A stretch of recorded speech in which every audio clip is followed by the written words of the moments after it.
Muy buenos días para todos. Para mí es un gran honor y una gran alegría dar esta conferencia. Antes que todo, vamos a proponer unos escenarios, problemas y unas preguntas que serán algunos de los objetivos. Siempre nos preguntamos en nuestra unidad por qué es importante la calidad en endoscopia digestiva alta. ¿Cuándo hacer biopsias, por ejemplo, en el esófago si hay disfagia? ¿Cómo se evalúa la clasificación de esofagitis eosinofílica de manera endoscópica? ¿Se debería seguir un paciente que tiene una esofagitis grado C o D y cada cuánto? Muchas, y es, muchas de estas preguntas nos surgen permanentemente todos los días y debemos tratar de responderlas. Pero hay un problema muy grande. Miren ustedes que hay más o menos 7,5 millones de endoscopias anuales y de las cuales, dependiendo de la literatura, entre 5 y 49% no tienen una indicación apropiada. Esto es complejo. Y a pesar de que los riesgos son bajos, una mortalidad supremamente baja, unas complicaciones supremamente bajas, las hay como sangrado, infección y perforación y ninguno quisiéramos estar expuesto a un efecto adverso si no hay una indicación muy clara. También recordemos que hay unos indicadores que serían la solución, medir para saber hacia dónde vamos. Hay indicadores estructurales que tienen que ver con el equipo, con el entorno, con la calidad de la unidad endoscopia.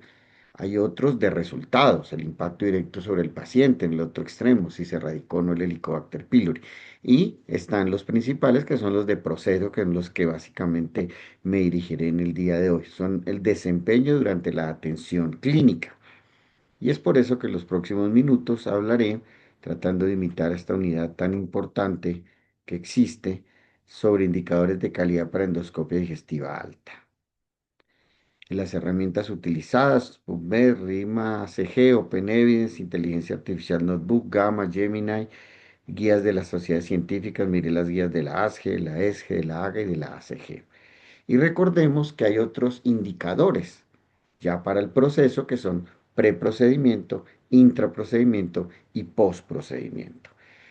¿De dónde sacar la información para transmitir los mejores indicadores de calidad? Si hay tanta información, la AJA, la ASGE, la ESGE, las nacionales, pues traté de revisar absolutamente todas para tomar lo mejor de cada uno. Sin embargo, me guié principalmente en las que seguimos siempre y las más actuales, que son la de la Asociación Americana de Endoscopia, con una publicación del año pasado, que recordemos que es una búsqueda sistemática de toda la mejor literatura, después evaluada por los expertos, con niveles de recomendación desde 1A con ensayos clínicos hasta 3 solo opinión de expertos.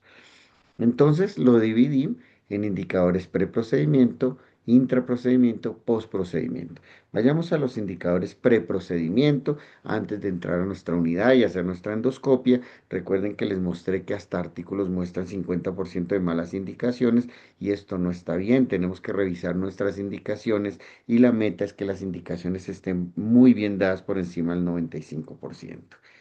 Ya para sangrados digestivos, lo ideal es que las endoscopias se hagan durante las primeras 24 horas y esto es una recomendación de más del 80% de las veces debemos cumplir. Ahora vayámonos a intraprocedimiento con unas recomendaciones generales, después nos iremos con esófago y después nos iremos con estómago. Ya en intraprocedimiento, cuando empezamos nuestro examen, una de las importantes, y verán ustedes unos círculos porque hay unas generales, indicadores generales, pero hay otros prioritarios, y en el círculo están los prioritarios, es la fotodocumentación. Esta es la recomendación de la Asociación Americana de Endoscopia, donde nos dice que hay que documentar el esófago, proximal, la unión gastroesofágica, el cardias, el cuerpo, la incisura, el antro y la segunda porción del duodeno.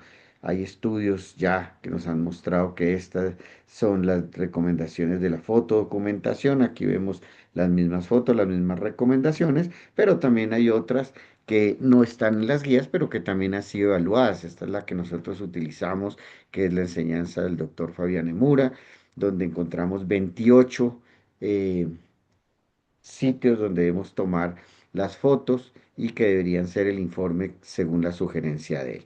Recordemos rápidamente que las primeras cinco son en esófago, desde las cuerdas vocales hasta las cinco, que es la unión gastroesofágica. Yo hago esta mnemotecnia para recordarle a mis fellows cómo hacerla. Después llegamos al 6, que es esta, que es ponerse al centro del píloro. Y después las otras son básicamente hacer un movimiento horario a las 7 segurantes al lado izquierdo del pílor, la 8 arriba, la 9 y la 10 y luego más arriba, y así sucesivamente vamos a hacer las 10. Posteriormente, de la 21 a la 24 son evaluar muy bien toda la región del fondo. Después llegamos, bajamos por la curvatura menor y llegamos a la 26, que es la incisura angulares, la 27 y la 28, que son de uno y de 2. También muy importantes de una visión general intraprocedimiento es la buena preparación. Este es un artículo del doctor Mura donde dice que la N-acetilcisteína puede ser muy útil para evaluar y visualizar muy bien y evitar esa presencia de moco. Y esta es una revisión sistemática de la literatura de nuestro grupo de investigación. En nuestro ex fellow, el doctor Linares, hicimos una búsqueda de la literatura y encontramos que la simeticona era también un elemento muy importante que, como ustedes ven en esa gráfica de bosque, está a favor de utilizarla casi siempre para las endoscopias digestivas y una buena evaluación. También vemos que el tiempo es muy importante. Aquí vemos endoscopistas que hacen endoscopias rápidas, 4 minutos, moderadas 6 y lentos 7,8. En este estudio tan importante nos mostró la importancia de hacer una endoscopia lenta para detectar lesiones neoplásicas, que es un o sea, una probabilidad de 1,9 más veces de encontrar lesiones. Y a esta es otra de la ESG, donde vemos que al menos 7 minutos debe ser la recomendación, independiente de la experticia, para hacer una endoscopia de calidad. Vayámonos a la parte de intraprocedimiento, pero por temas específicos como en el esófago y luego el estómago. En el esófago, recordemos la regla de las 6 biopsias. Cuando tenemos un paciente con disfagia y vamos a hacer esa endoscopia y descartar o sospechar la esofagitis eosinofílica, deberíamos hacer al mínimo 6 muestras de esófago proximal y de esófago distal, 3 y 3, que nos aumenta la sensibilidad diagnóstica casi al 100%. Vemos también que hay unas recomendaciones de un puntaje como el EREPS, que lo recomienda la ASGE, donde es edema, anillos, exudados, surcos y estenosis. Ahí vemos unos puntajes y entre puntajes mayores de 3 o 4 nos indica una enfermedad activa con inflamación importante. Y es una recomendación de pronto que se debe hacer. Bueno, en el enema, los anillos, el exudado, los surcos y la estenosis. Uno tiende a olvidar todos estos puntajes. Una recomendación es ponerlos en la unidad para estarlos mirando y estarlos evaluando. Para la esofagitis erosiva, miren ustedes, un indicador prioritario es la clasificación de Los Ángeles, todos nos la sabemos. Tal vez creo que es uno de los indicadores que más utilizamos, se recomienda más del 98% de las veces y todos sabemos cómo se clasifica la esofagitis péptica de Los Ángeles y recordarles que debe ser más del 98% y que es un indicador prioritario. Aquí vemos una foto nuestra donde vemos una esofagitis grado D.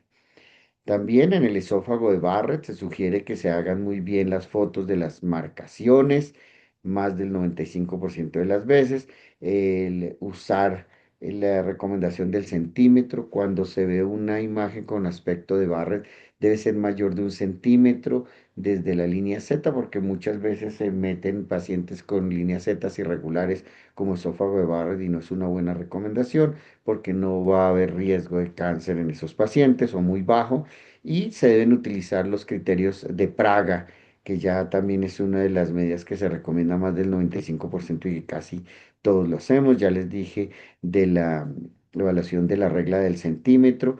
Por encima del centímetro tenemos más riesgo de que el paciente vaya a avanzar en metaplasia, displasia y cáncer.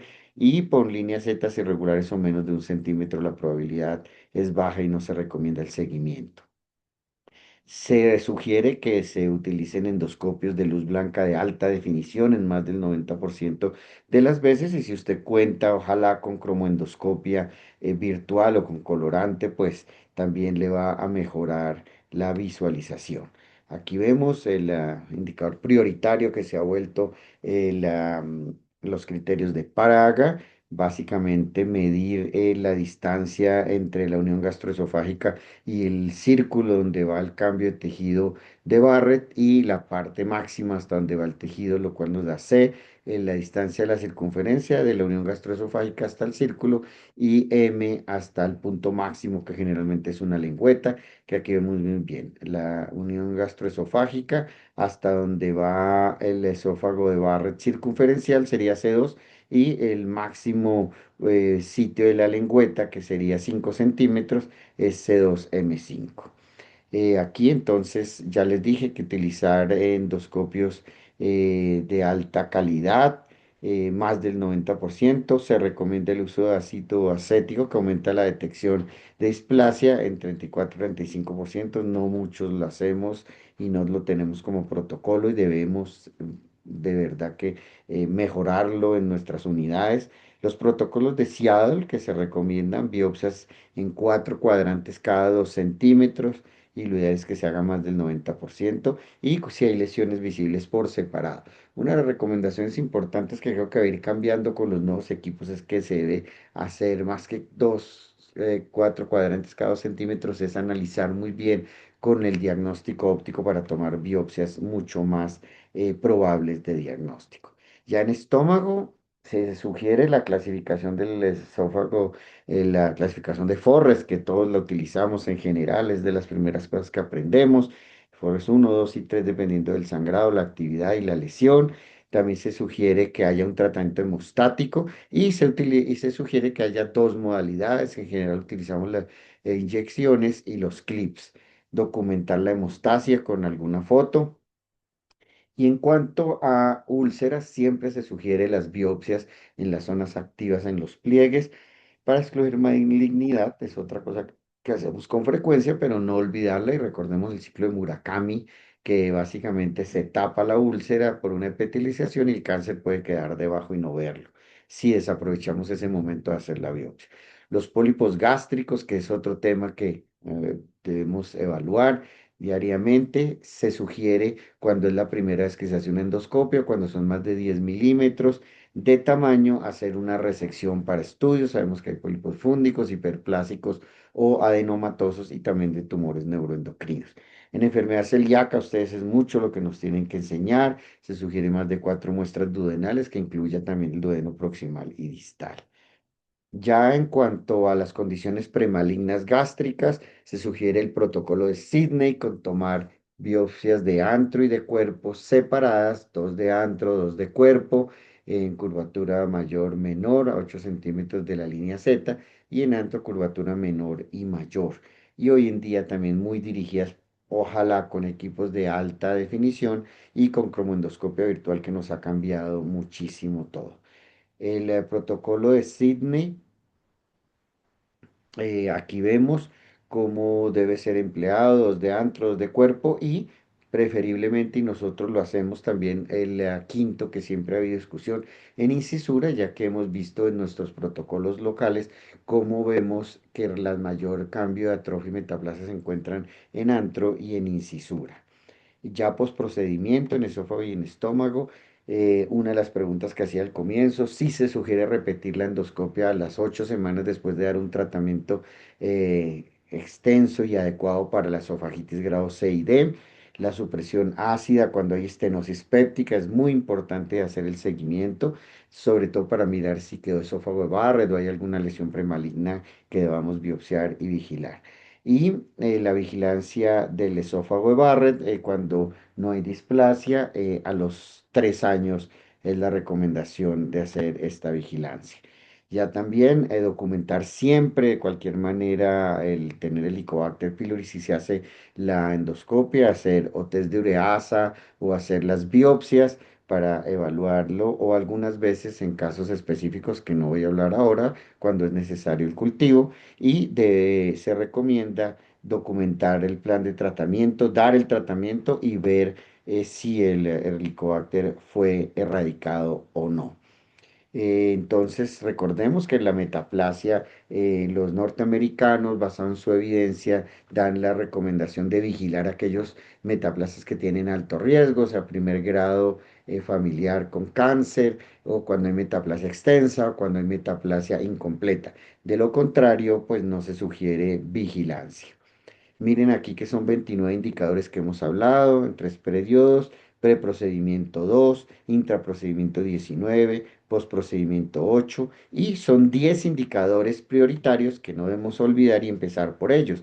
Mírenlos aquí que los recordamos: una indicación adecuada, una fotodocumentación sistemática, la clasificación de los ángeles, la documentación de la mucosa columnar antes de tomar la biopsia, el mayor de 1 centímetro, el uso de los criterios de Praga, la documentación de los estigmas del sangrado, tratamiento del sangrado con ojalá dos elementos o dos dispositivos, la documentación de esa hemostasia que sea exitosa y los IVPs en altas dosis cuando hay hemostasia endoscópica exitosa.